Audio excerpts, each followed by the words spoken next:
Hi everyone, and welcome back to our top 5. Today is a really, I think, exciting topic.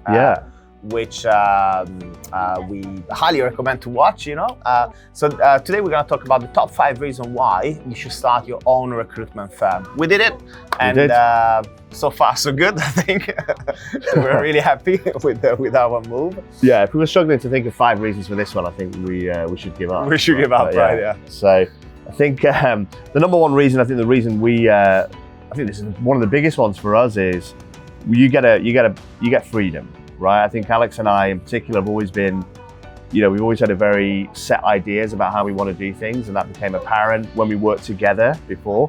And I think if you're that kind of person where you feel like you can do it, you know how you want to do it, you don't necessarily need as much input from others, you're at that stage in your career, then it's perfect, because you get the freedom to do it how you want, and you live and die by your own decisions. And I think that's quite satisfying, a little bit scary, but it's pretty satisfying as well. Right? Absolutely. So point number 2 is financial reward. Okay, so again, if you want to set up your own business, I think the financial reward or financial freedom, whichever way you want to call it, should be a big part. Right? If you work for a company, independently of the success you're going to have in that company, eventually your salary is going to reach a point where it's going to be capped, basically, right? And if you own your own business, then of course, you have total control on how much money you can make, and the sky's the limit, really. So certainly, if you are a money motivated type of person that maybe wants to, retire early or achieve those financial goals, certainly having your business helps you achieve that type of goal. Of course, there's a lot more work, there's a lot more responsibility around it, but the light at the end of the tunnel is certainly a big financial reward. I think the third point is culture.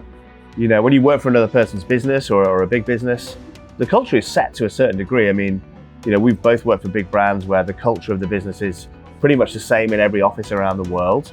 The values of the business are set, and I think you get the freedom. If you run your own business, to set the culture, you decide what kind of people you hire, you decide what the values of the business are, whether it's a small or a large business, the culture is essentially set by you. And I think that's, again, it's kind of tied to the freedom of running your own business, but you get to work in an environment which you like and which you create.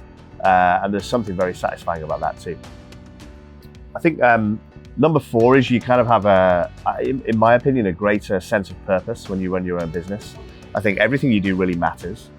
Everything. You employ people, their career is really in your hands. The stability of the business affects everybody in it. Your whole life is intertwined with the business. So I think even if you think you're highly motivated and you have a really, really strong sense of purpose now working for somebody else, I think it's different, and it only increases when you actually have your own business. And that's something which I think we both really enjoy. And it gives you the extra satisfaction when things go well, and it puts extra pressure when things go badly. But that's part of the roller coaster of having your own business. Yes, and so last point is exit strategy. Okay, so one of the beauty of starting and growing your recruitment business is eventually you have the opportunity to sell it. Of course, it really depends on the type of business that you're gonna create. Again, are you going for a lifestyle business? Are you looking to scale? There are so many different type of recruitment business that you can operate these days, really.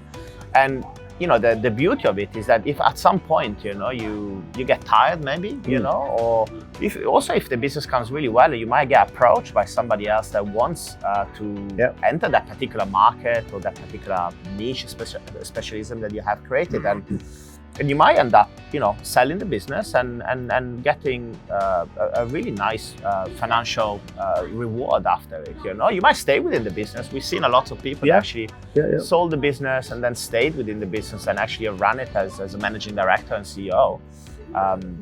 But it's certainly the beauty of it compared to working for a corporation is the fact that you have the opportunity to get a big paycheck if you decide to leave that.